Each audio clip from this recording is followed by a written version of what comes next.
Welcome in your social science class. As you know that yesterday we read chapter number 10th of history, colonialism, ruler and tribal society. We discussed about permanent settlement that was introduced by East India Company. That was the company of Britain, and you can say British East India Company. British East India Company started permanent settlement to collect the tax.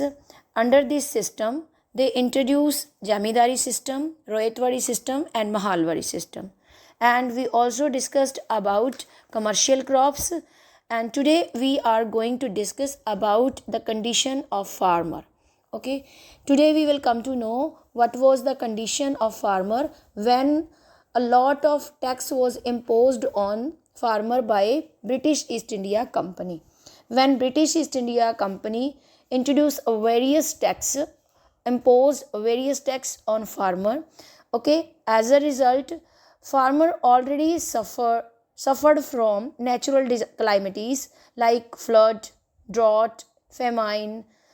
Okay, natural, these are the natural calamities. Okay, there is no role of human being. Flood, drought and famine, Indian farmer were already suffering from these problems, and after that British East India Company imposed a lot of taxes. Then the Indian farmer were further overburdened with high tax. High tax was imposed on Indian farmer by British. Okay, and next, repayment of loan. When they were not able to pay the tax which were introduced by the British, then they were forced by the Jamindar to take the loan from money lenders. And if they were not able to pay or repayment of loan, okay, then they remain debt under debt, and because the rate of the interest was very high. Okay, and after that they were leading a life of misery, poverty and frustration. They got frustrated, okay, because their condition was not good. They were not able to pay the tax, or when they were forced to take the loan from money lenders, they were not able to repay the loan. Okay, then they were forced to live the life of misery, dukhon ki zindagi and poverty, and they got frustrated. And these frustration yield a result that many peasants were not able to pay the tax or the high land revenue. Okay, then they lost their land. When they were not able to pay the tax, then they lost their land because the money lenders snatched their lands, and they became landless labor. They have to work under hazard condition, and they were forced to work at very low wages. Okay, now we come to know about the condition of farmer. After that, when the farmer got frustrated, then it result the revolt by farmers. Whenever atrocity means atyachar, repression or exploitation, torture by British East India Company, torture the farmer, exploitation were also there.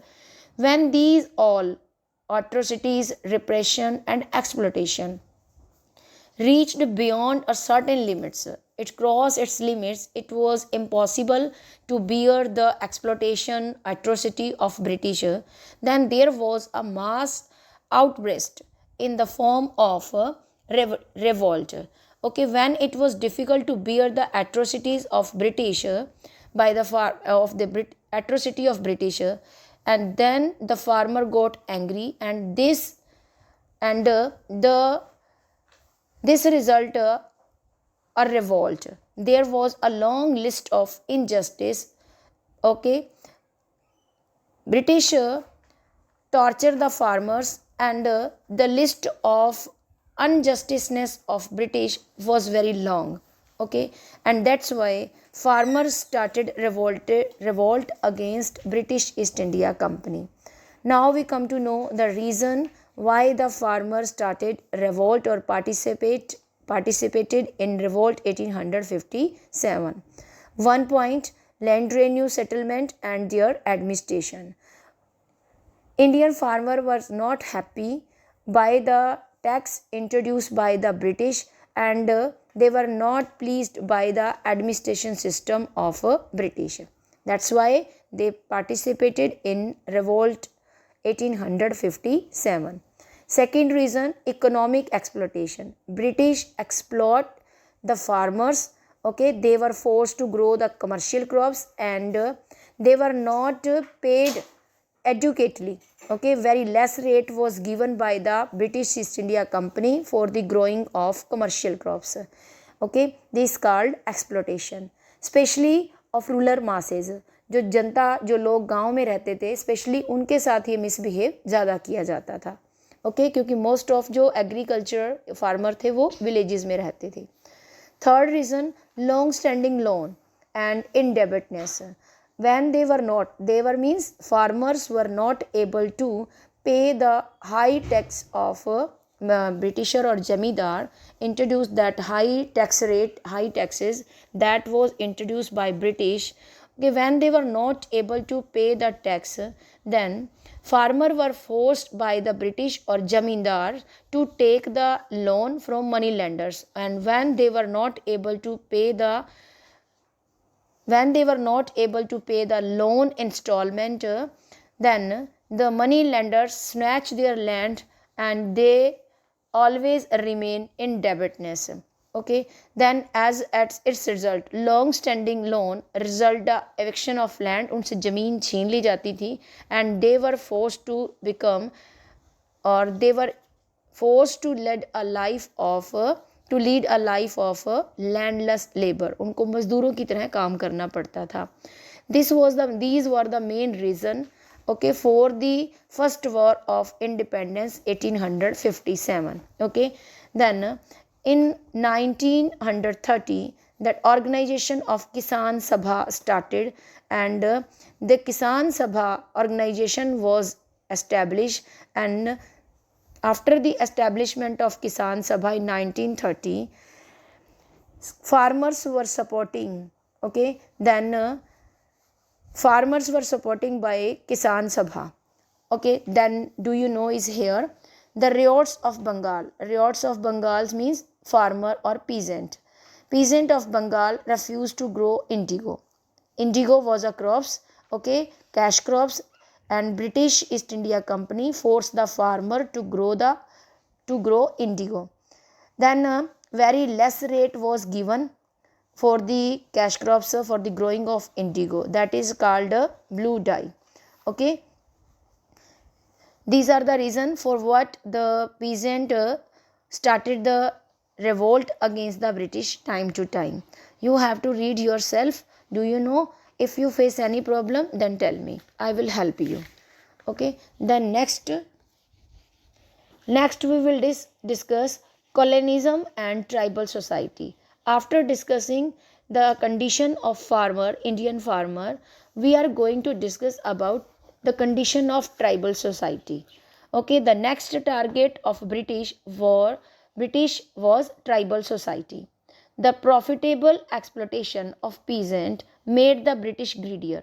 जितना उनको farmer से profit होता गया, British उतने ही लालची होते गए. जब ब्रिटिश ने रूरल कम्युनिटी का, विलेजेस का बहुत एक्सप्लोटेशन किया, तब उनका नेक्स्ट टारगेट था tribal societies. Their next target was tribal societies of India who lived in deep forest, जो जंगलों में रहते थे, and their life was self-sufficient. They were not dependent on others. They considered themselves for forest, and they considered that the forest are for them. It means they belong to forest, and the forest belong to them. Most tribes like Khons of Odisha, you must make it underline. This will be 1 marks question in your exam. Khons of Odisha, कौन सी जाति किस state से belong करती है? You must learn it. Khons of Odisha, and shifting cultivation was popular in tribal communities. Many tribal groups like One Gujars of Himachal Pradesh, Jammu and Kashmir, Gaddis of Kullu, the main occupation of these tribal society was herding और rearing of animal. पशुओं को चराना और पशुओं का पालन करना ही इनका मुख्य काम था. Amongst amongst the Mundas of छोटा नागपुर, और मुंडा कम्युनिटी छोटा नागपुर से बिलोंग करती थी। The land belong to the clan as a whole and all the members had equally right on the land. Land, उस वक्त जो लैंड होती थी ट्राइबल कम्युनिटी की, जिस पे वो एग्रीकल्चर करते थे, जहाँ रहते थे, वो किसी पर्टिकुलर पर्सन यानी प्राइवेट प्रॉपर्टी नहीं होती थी, किसी प्राइवेट पर्टिकुलर पर्सन की नहीं होती थी। वो पूरे क्लैन यानी उनके पूरी कम्युनिटी की होती थी। पूरी एक प्रजाति, जो उनका एक ग्रुप होता था ट्राइब्स का, वो पूरे ग्रुप की होती थी, किसी की पर्सनल नहीं होती थी। तो इसी वजह से वो उनका जो उस ज़मीन पर का राइट होता था वो इक्वल होता था, सबका इक्वल राइट बनता था उस ज़मीन के ऊपर। Now we will discuss about the impact on tribal life. जब ब्रिटिश ने ट्राइबल की लाइफ में इंटरफेयर किया, then what was the impact of this? Almost every tribe had a tribal chief. अब हम स्टोरी रीड करेंगे कि ट्राइबल की लाइफ पर ब्रिटिश का क्या इम्पैक्ट पड़ा, ब्रिटिश ने जो न्यू रूल इंट्रोड्यूस किए उसका क्या इम्पैक्ट पड़ा। First of all, I want to tell you that I hope you know very well already that every tribe had a tribe chief. हर एक कम्युनिटी का, ट्राइबल कम्युनिटी का एक चीफ हुआ करता था। But under the British rule the chief lost all the power. जब British rule आया तो उन्होंने अपनी पावर बढ़ा ली, जिसकी वजह से जो ट्राइबल चीफ्स थे उनकी पावर लॉस्ट हो गई थी। बिकॉज कंपनी ने जंगलों में भी, फॉरेस्ट में भी अपने रूल इंट्रोड्यूस कर दिए थे, जिसकी वजह से चीफ जो पहले पावरफुल हुआ करते थे, रूल्स बनाते थे, उनकी पावर्स अब लॉस्ट हो गई थी। मीन्स वो अब उतने पावरफुल नहीं रहे थे and were force to follow the laws made by the British officer in India. Okay, earlier जो रूल थे हर ट्राइबल कम्युनिटी के अपने रूल हुआ करते थे, बट जब ब्रिटिश ने उनको फोर्स किया उन लॉज को फॉलो करने के लिए जो ब्रिटिश ईस्ट इंडिया कंपनी के द्वारा बनाए जाते थे, यानी ट्राइब्स के अपने रूल्स नहीं फॉलो कर सकते थे, अब उनको ब्रिटिश के द्वारा बनाए हुए रूल्स को फॉलो करना पड़ता था। But the britisher didn't want shifting cultivation. उनके अपने रूल क्या थे, उनका अपना ऑक्यूपेशन क्या था? Shifting cultivation. Shifting cultivation in 7th standard you have read already. I hope you know very well about the shifting cultivation. I am also telling you about the shifting cultivation. Clear of one patch of land. Okay, एक patch of land को clear करना, फिर उस पर agriculture कर, यानी forest को काट के जला देना, फिर उसके ऊपर एग्रीकल्चर करना। 2 और 3 ईयर्स कंटिन्यू उसके ऊपर एग्रीकल्चर करते थे ट्राइबल कम्युनिटी, और 2 और 3 ईयर्स के बाद जो नेचुरल फर्टिलिटी होती थी सॉइल की वो लॉस्ट हो जाती थी। उनके पास उस वक्त मेन्योर और फर्टिलाइजर्स तो होते नहीं थे जिससे वो फर्टिलाइजर्स डाल के उसकी फर्टिलिटी सॉइल की वो इम्प्रूव कर सके।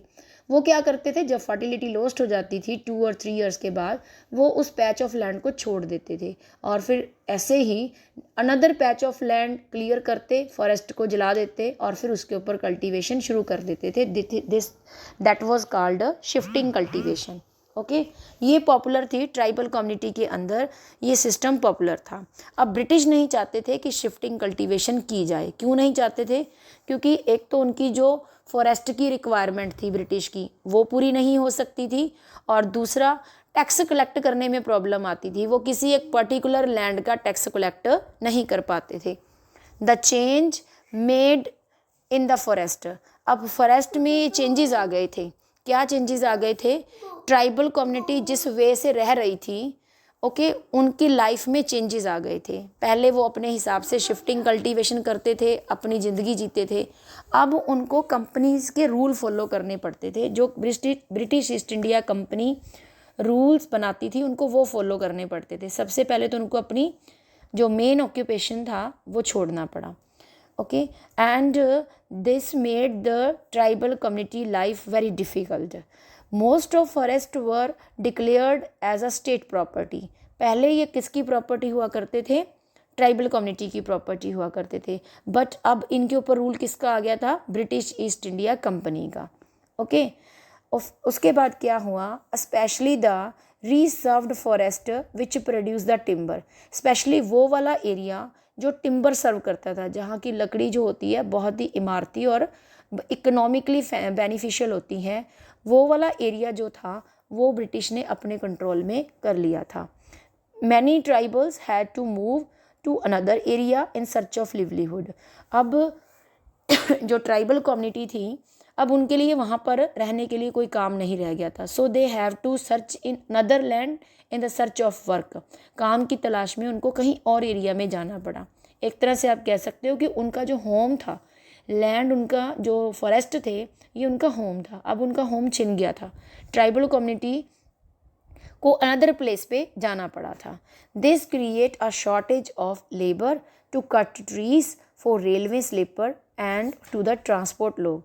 अब जब वो लोग, जंगल में रहने वाले लोग, जब उनका ऑक्यूपेशन, मेन जो काम था शिफ्टिंग कल्टीवेशन, वो बैन कर दिया गया, उनको उस जगह से छोड़कर दूसरी जगह पर काम की तलाश में जाना पड़ा, लिवलीहुड की सर्च में।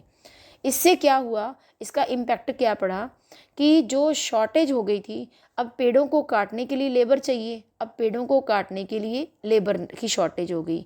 और नेक्स्ट, फॉरेस्ट को स्टेट प्रॉपर्टी क्यों अनाउंस किया गया था? क्योंकि जो लकड़ी टिम्बर के लिए होती थी, ठीक है, इकोनॉमिकली बेनिफिशियल होती थी, ब्रिटिश को ये लकड़ी क्यों चाहिए थी?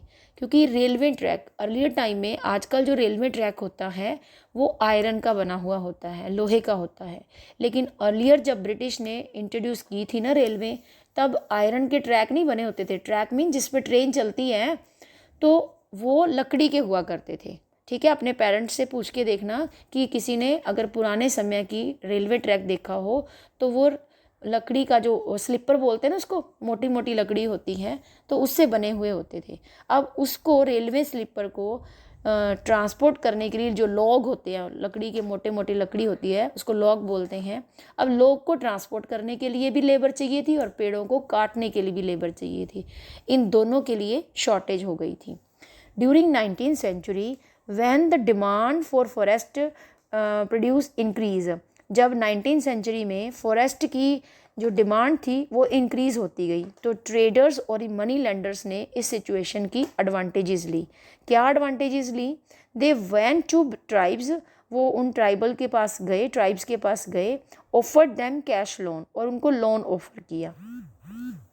दे also asked them to work for wages, और उनको ऑफ़र किया कि वो वेजेस यानी उनको सैलरी दी जाएगी और इसके बदले में उनको काम दिया जाएगा।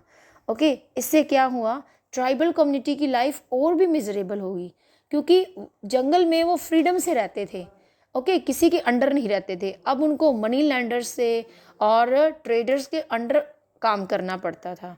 इससे वो परमानेंटली उनके स्लेव बन गए थे, यानी कि उनको लोन दे दिया गया।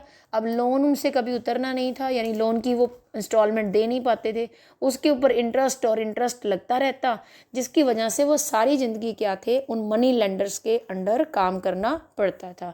तो इस वजह से उनकी लाइफ और भी मिजरेबल हो गई थी। Let us take the example of Santhalis of Hazaribagh. Hazaribagh के संथालीज एक ट्राइबल कम्युनिटी है, हजारीबाग की संथालीज, हम उनका एग्जाम्पल लेते हैं, ठीक है। ये झारखंड और वेस्ट बंगाल के एरिया में ही पड़ते हैं। Who Rudyard silk worm for the production of cocoon. इनका ये क्या करते थे, ये सिल्क वॉर्म को, रेशम के कीड़ों को पालते थे, for the production of cocoon. Okay, cocoon को गेट करने के लिए, कोकून के लिए ये रेशम कीड़ा पालते थे, क्योंकि आपको पता है वो जो थ्रेड लाइक स्ट्रक्चर, जब वो जो सिल्क वॉर्म होता है, जब वो चलता है तो अपने पीछे एक लिक्विड जो है वो निकालता है। जब वो उसको एयर के कांटेक्ट में आता है वो लिक्विड, तो वो रेशम का कीड़ा अपने चारों ओर उसको लपेट लेता है, तो उसको कोकून बोलते हैं। तो उस कोकून की प्रोडक्शन के लिए हजारीबाग के संथालीज लोग थे, ये रेशम के कीड़े पालते थे, सिल्क वॉर्म पालते थे। When the demand for Indian silk increased, efforts were made to encourage the silk production. अब इंडियन सिल्क की डिमांड बहुत ज़्यादा बढ़ गई थी, फॉरेन कंट्री में भी इंडियन सिल्क की बहुत डिमांड थी। जैसे ये डिमांड बढ़ती गई, ऐसे ही जो ट्रेडर्स थे, मनी लेंडर्स थे, ये लालची होते गए और उन्होंने उन्होंने जो संथालीज लोग थे उनको सिल्क की प्रोडक्शन के लिए एनकरेज किया। कैसे एनकरेज किया? बाय ऑफरिंग देम मनी, उनको कैश लोन प्रोवाइड किया, उनको इस चीज़ के लिए उनको मोटिवेट किया कि वे उनको लोन देंगे ताकि वो ज़्यादा से ज़्यादा सिल्क जो है, कोकून है, वो कलेक्ट कर सकें। आपको जानकर ये हैरानी होगी, you will be surprise to know that that they just paid 3 rupees for 1000 cocoon. 1000 cocoon के बदले उन्हें सिर्फ 3 रुपीज़ मिलते थे and sold them at a 5 times मोर. और वही मनी लेंडर्स उसी कोकून को 5 गुना ज़्यादा रेट पे बेचते थे. When the tribal groups came to know about the reality, जब उनको सच्चाई के बारे में पता चला, they were shocked and started considering the traders as their enemy. तो उन्होंने जो ट्रेडर्स थे उनको एनकरेज करते थे कोकून की प्रोडक्शन के लिए, वो उनको ट्राइबल कम्युनिटी वो उनको अपने एनिमी समझने लगी, क्योंकि उन्होंने उनके साथ जब उनको ये रियलिटी पता चली तो उनको लगा कि हमारे ये दुश्मन हैं. Many tribes had to leave